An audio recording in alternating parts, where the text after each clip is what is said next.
Welcome back everyone. ये practice set number 117 है। ठीक है। और प्रैक्टिस करेंगे इसमें हम जनरल साइंस के प्रश्नों पर। चलिए स्टार्ट करते हैं। किसी भी स्टेट के पीसीएस के लिए इंपॉर्टेंट है, यूपीएससी सिविल सर्विसेज के लिए इंपॉर्टेंट है। ठीक है, 20 इंपॉर्टेंट प्रश्न होंगे इसमें। क्वेश्चन नंबर 1 है यहाँ पर, यदि किसी सैटेलाइट यानी उपग्रह की पृथ्वी से ऊंचाई दोगुनी कर दी जाए तो उसकी कक्षीय गति यानी ऑर्बिटल वेलोसिटी पर क्या प्रभाव पड़ेगा। मान लीजिए अर्थ है, यहाँ एक सैटेलाइट है जो पृथ्वी का चक्कर लगा रहा है। ठीक है, तो इसकी दूरी यहाँ की जगह यहाँ कर दी जाए। कोई सा भी सैटेलाइट हो सकता है, कम्युनिकेशन सैटेलाइट हो सकता है। तो क्या प्रभाव पड़ेगा इसकी कक्षीय गति पर, ऑर्बिटल वेलोसिटी पर। कक्षीय गति अपरिवर्तित रहेगी, कक्षीय गति कम हो जाएगी, कक्षीय गति बढ़ जाएगी, या उपग्रह का वेग शून्य हो जाएगा और वह गिर जाएगा। देखिए, कक्षीय गति पर प्रभाव तो पड़ेगा और कक्षीय गति जो है वो कम हो जाएगी। ऑप्शन नंबर सी है इसका आंसर। तो यदि किसी उपग्रह यानी सैटेलाइट को पृथ्वी से यदि किसी उपग्रह की पृथ्वी से ऊंचाई दोगुनी कर दी जाए तो उसकी जो कक्षीय गति है, ऑर्बिटल वेलोसिटी है, वो कम हो जाती है। ठीक है, पृथ्वी से ऊंचाई यानी अर्थात हम कक्षा की त्रिज्या अगर दोगुनी कर रहे हैं तो उसकी जो कक्षीय गति है वो कम हो जाएगी। यह अपने प्रारंभिक मान का लगभग 70.7% रह जाती है, यानी 1/√2। इन सभी टेस्ट की आप फुल टेस्ट सीरीज से जोड़ सकते हैं। Full test series PDF form में मिलेगी आपको। ये नंबर है, इस पर व्हाट्सअप कर दीजिए। क्वेश्चन नंबर 2 पर आ जाइए। एक बंद कमरे में चल रहे रेफ्रिजरेटर का दरवाजा खुला छोड़ दिया जाता है तो कमरे के तापमान पर क्या प्रभाव पड़ेगा। कल भी था ये प्रश्न। क्या प्रभाव पड़ेगा? कमरा धीरे धीरे गर्म हो जाएगा। डी है इसका आंसर।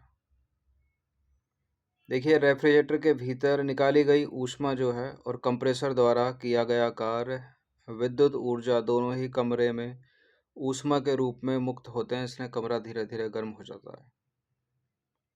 क्वेश्चन नंबर 3 पर आ जाइए। पूर्ण आंतरिक परावर्तन यानी टोटल इंटरनल रिफ्लेक्शन की घटना तब संभव होती है जब प्रकाश प्रवेश करता है विरल माध्यम से सघन माध्यम में, सघन माध्यम से विरल माध्यम में, बशर्ते आपतन कोण क्रांतिक कोण से कम हो, समान अपवर्तनांक वाले दो माध्यमों के बीच, या सघन माध्यम से विरल माध्यम में बशर्ते आपतन कोण क्रांतिक कोण से अधिक हो। देखिए, इसका उत्तर या तो बी है या डी है।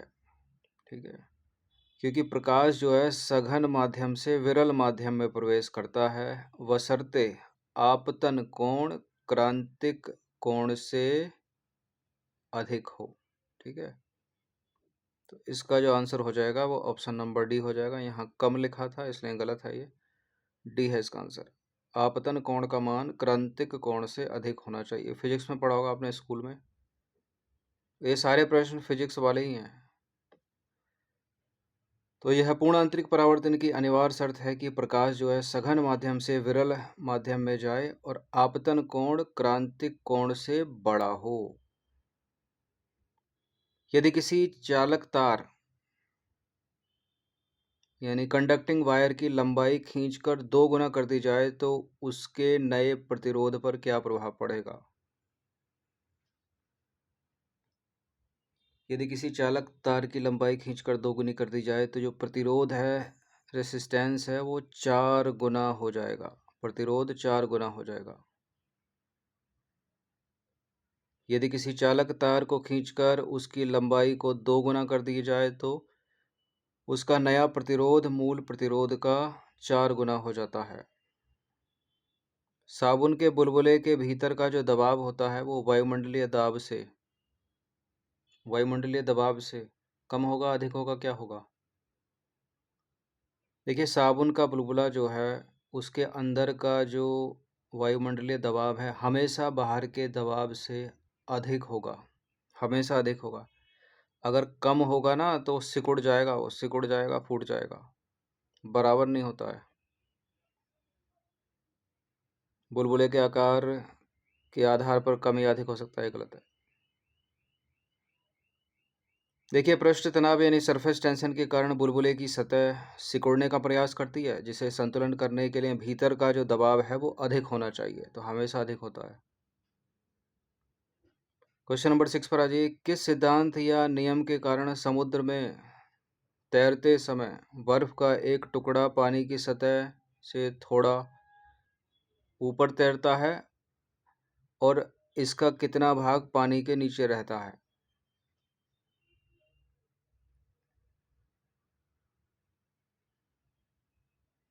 देखिए, पहले में तो सिद्धांत पूछ रहा है और दूसरे में भाग पूछ रहा है। तो आर्किमिडीज के सिद्धांत के अनुसार या नियम के अनुसार समुद्र में तैरते समय बर्फ का टुकड़ा पानी की सतह से थोड़ा ऊपर रहता है और लगभग 9/10 भाग पानी के नीचे रहता है। तो बी है इसका आंसर, इस चीज़ को भी याद रखना। ठीक है, 9/10 भाग, 1/10 को गलत कर दीजिए। और पास्कल का नियम नहीं है, न्यूटन का नहीं है, बर्नौली की थ्योरम नहीं है। बर्फ का घनत्व पानी के घनत्व का लगभग 90% होता है। आर्किमिडीज के सिद्धांत के अनुसार तैरती हुई वस्तु का उतना ही प्रतिशत पानी के नीचे रहता है जितना उसका सापेक्ष घनत्व होता है। क्वेश्चन नंबर 7 पर आ जाइए। जब किसी शुद्ध अर्धचालक जैसे सिलिकॉन का तापमान बढ़ाया जाता है तो उसकी विद्युत चालकता पर क्या प्रभाव पड़ता है? क्या प्रभाव पड़ेगा? चालकता पर प्रभाव तो पड़ेगा। चालकता घट जाएगी, बढ़ जाएगी, क्या हो जाएगी?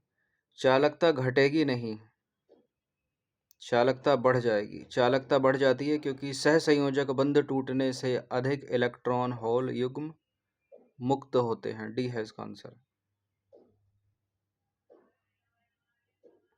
देखिए, किसी शुद्ध अर्धचालक जैसे कि सिलिकॉन का तापमान बढ़ाने पर उसकी विद्युत चालकता यानी इलेक्ट्रिकल कंडक्टिविटी बढ़ती है और प्रतिरोध घटता है। याद रखना है दोनों चीजें। तापमान बढ़ने पर अर्धचालकों में थर्मल ऊर्जा के कारण सहसंयोजक बंध टूटते हैं, जिससे आवेश वाहकों की संख्या बढ़ती है और प्रतिरोध घटता है। दाब विद्युत प्रभाव है। दाब विद्युत प्रभाव का उपयोग निम्नलिखित में से किस उपकरण में किया जाता है? क्वार्ट्ज घड़ियों और माइक्रोफोन में। ये है इसका आंसर। देखिए, दाब विद्युत पदार्थ जैसे कि क्वार्ट्ज यांत्रिक तनाव को विद्युत संकेतकों में और इसके विपरीत बदलते हैं, जिसका उपयोग घड़ियों और माइक्रोफोन में किया जाता है। ध्वनि की गति स्पीड ऑफ साउंड के संदर्भ में निम्नलिखित कथनों पर विचार करेंगे। देखिए, आर्द्रता यानी ह्यूमिडिटी बढ़ने पर क्या वायु में ध्वनि की गति बढ़ जाती है? वायु का दबाव यानी प्रेशर बढ़ने पर ध्वनि की गति तेजी से बढ़ती है क्या? बिल्कुल, यानी वायुमंडल में अगर ह्यूमिडिटी बढ़ जाए, आर्द्रता बढ़ जाए तो वायु में ध्वनि की गति बढ़ जाएगी, तेज हो जाएगी। पहला स्टेटमेंट सही है। वायु का दबाव या दाब या प्रेशर बढ़ने पर ध्वनि की गति धीमी हो जाती है, तेज नहीं। तो जहाँ जहाँ दो है उसको हटा दीजिए। ठीक है, केवल एक ही आंसर होगा इसका, ए।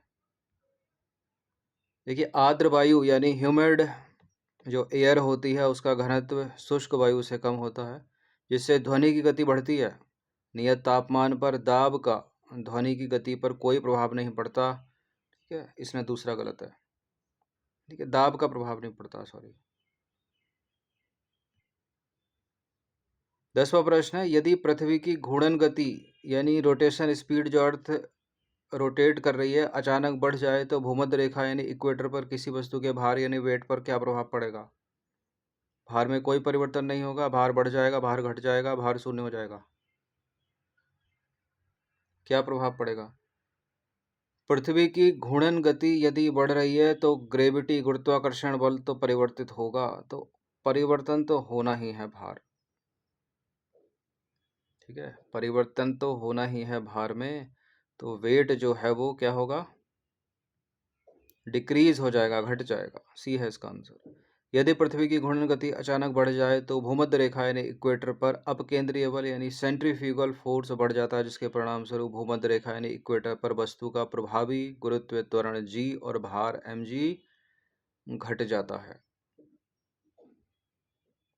क्वेश्चन नंबर 11 पर आ जाइए। प्रकाश विद्युत प्रभाव यानी फोटो इलेक्ट्रिक इफेक्ट के संदर्भ में उत्सर्जित इलेक्ट्रॉनों की अधिकतम गतिज ऊर्जा मैक्सिमम काइनेटिक एनर्जी किस पर निर्भर करती है?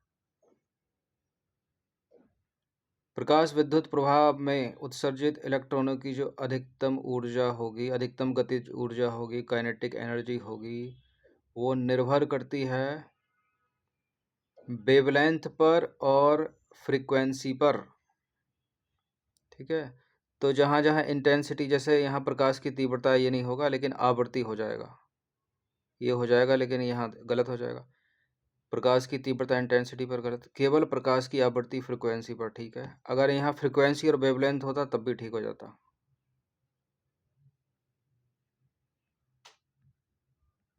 सी है आंसर।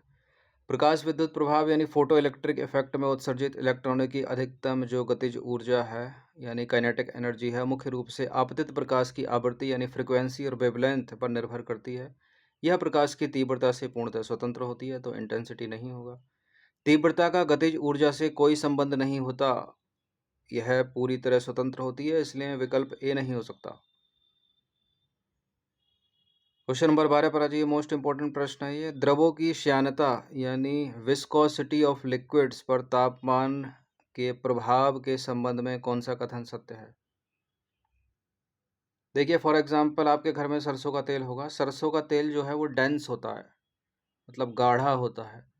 कभी उसको पात्र गर्म करके गैस के ऊपर उसमें डाला है तो वो एकदम पतला सा हो जाएगा, ठीक है, और उसमें से धुआं भी निकलने लगता है, ऐसा लगता है जैसे कम हो गया पहले से।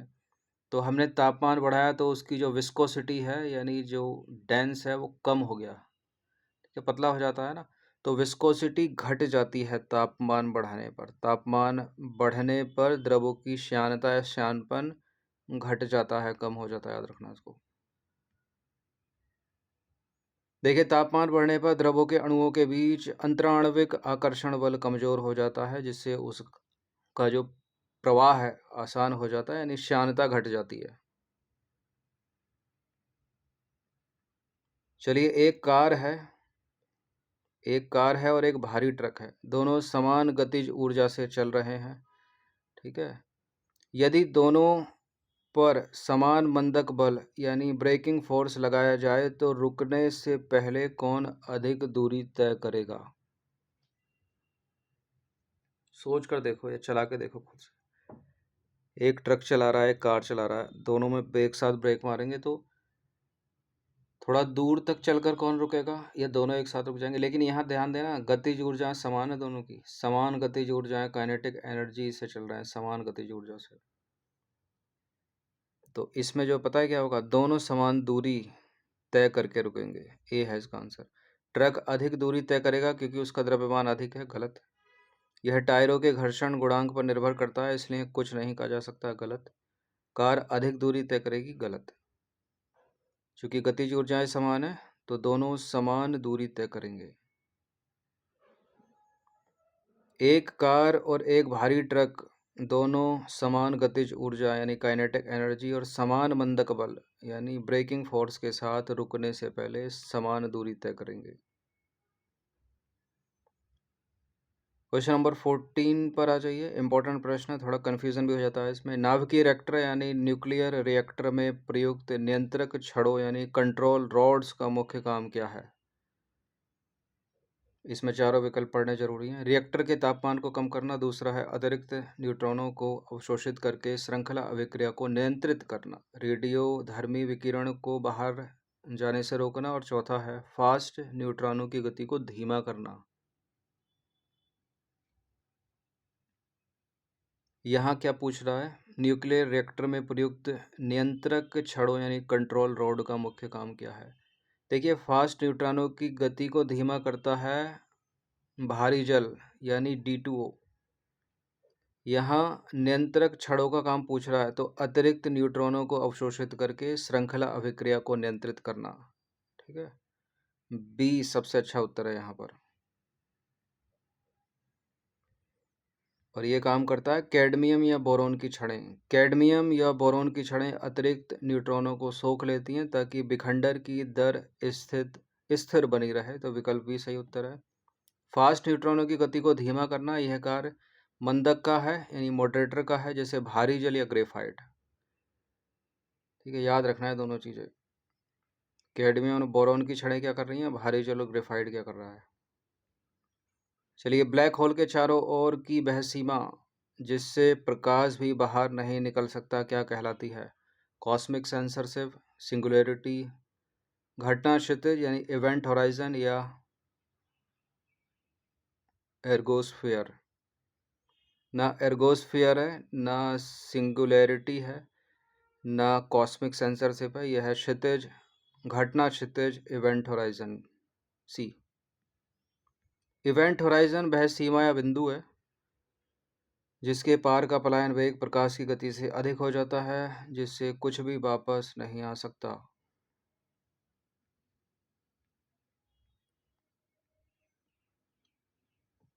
समान मोटाई के कपड़ों की दो परतें दोगुनी मोटाई के कपड़े की एक अकेली परत की तुलना में अधिक गर्मी क्यों प्रदान करती है। यानी आप एक कंबल ओढ़ लें फिर दो पतले पतले कंबल ओढ़ लें तो आपको अधिक गर्मी दो पतले पतले कंबल प्रदान करेंगे।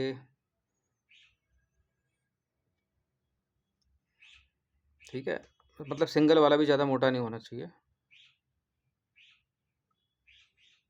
तो इसमें जो फिजिक्स लगती है वो लगती है दो परतों के बीच जो फंसी हवा है वो ऊष्मा की कुचालक होती है। ठीक है, सी है इसका आंसर। देखिए, दोनों कपड़ों के बीच की हवा की एक पतली परत बन जाती है।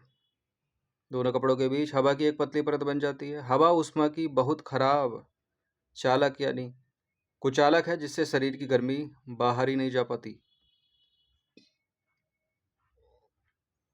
चलिए, विद्युत चुंबकीय तरंगों यानी इलेक्ट्रोमैग्नेटिक वेव्स के संदर्भ में निम्नलिखित में से किसकी तरंग दैर्ध्य यानी वेवलेंथ सबसे कम होती है।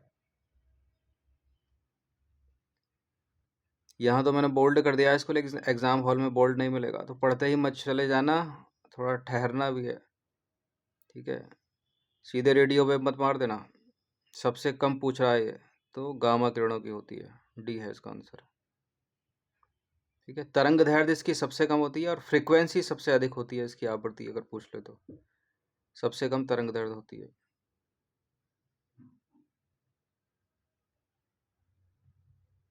एक्सरे की सर्वाधिक। देखिए, विद्युत चुंबकीय स्पेक्ट्रम में गामा किरणों की जो आवृत्ति है वो सबसे अधिक, ठीक है, फ्रीक्वेंसी सबसे अधिक, और वेवलेंथ पूछ रहा था तो सबसे कम होती है, जिसके कारण इनकी ऊर्जा सर्वाधिक होती है। रेडियो तरंगों की तरंग दैर्ध्य पूरे स्पेक्ट्रम में सर्वाधिक होती है। ठीक है, रेडियो तरंगों की सर्वाधिक ही होती है। चलिए, 18वें नंबर का प्रश्न है, एक साधारण लोलक यानी सिंपल पेंडुलम को पृथ्वी से चंद्रमा पर ले जाने पर उसके आवर्तकाल यानी टाइम पीरियड पर क्या प्रभाव पड़ेगा।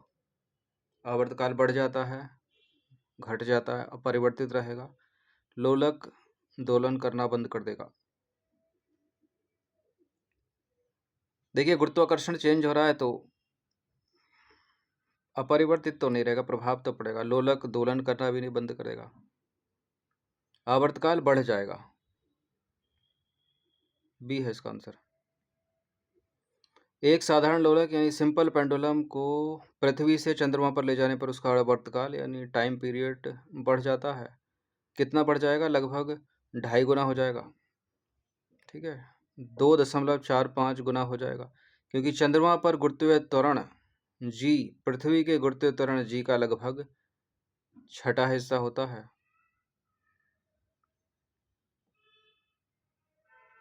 क्वेश्चन नंबर 19 पर आ जाइए। लेंस की क्षमता यानी पावर ऑफ लेंस का मात्रक डायोप्टर है, पहली बात तो ये याद रखिएगा। लेकिन यहाँ प्रश्न क्या है, यदि एक लेंस की क्षमता -2 डायोप्टर है तो इसकी फोकल दूरी या फोकस दूरी और प्रकृति क्या होगी, मतलब वो लेंस कौन सा होगा, अवतल होगा, उत्तल होगा।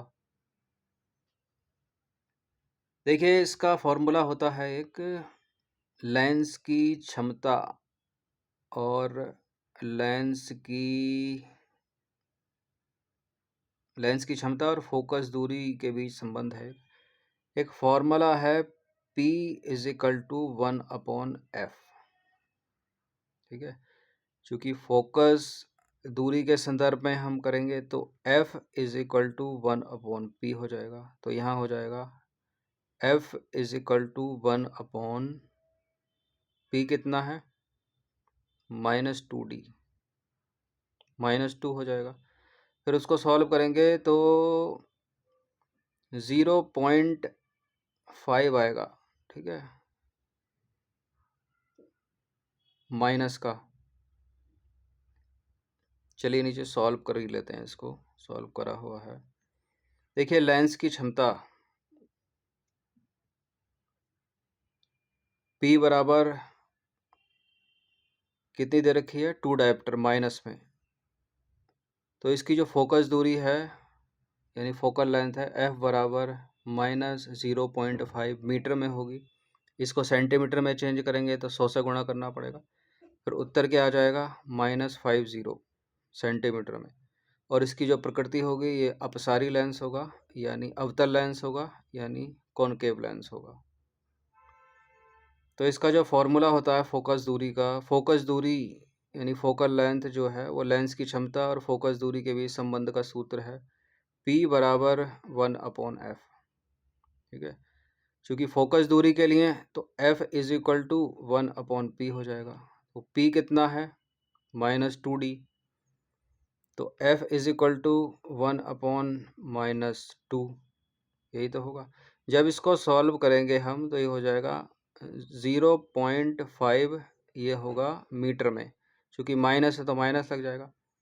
अब ये तो मीटर में आ गया, अब इसको हम सेंटीमीटर में चेंज करेंगे। तो इसे सेंटीमीटर में बदलने के लिए 100 से गुणा करेंगे, ठीक है।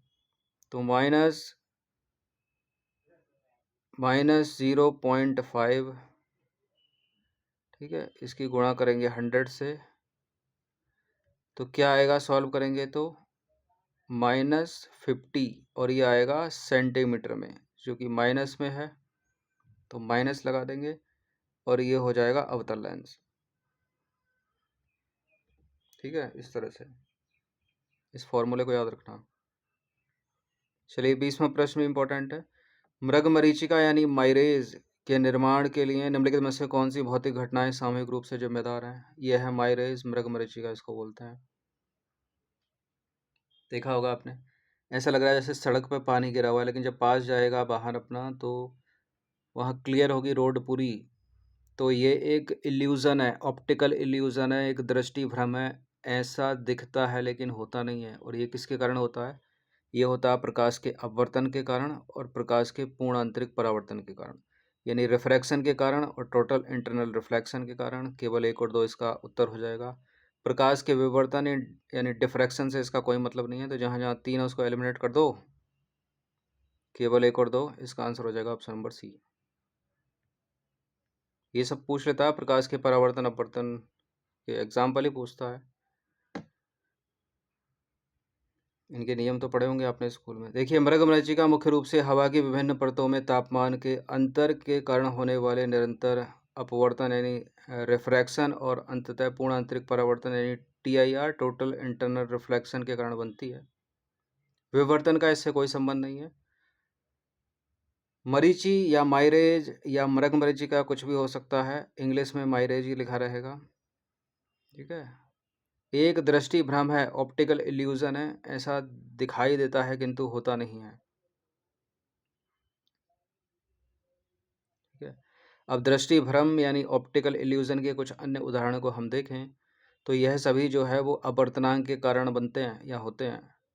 जैसे कि पानी में पड़ी हुई पेंसिल या छड़ी का मुड़ा हुआ दिखाई देना, ठीक है। कोई खाली बर्तन है, उसकी तली में एक सिक्का पड़ा है तो वो अपनी वास्तविक जो स्थिति है उससे ऊपर उठा हुआ दिखाई देगा।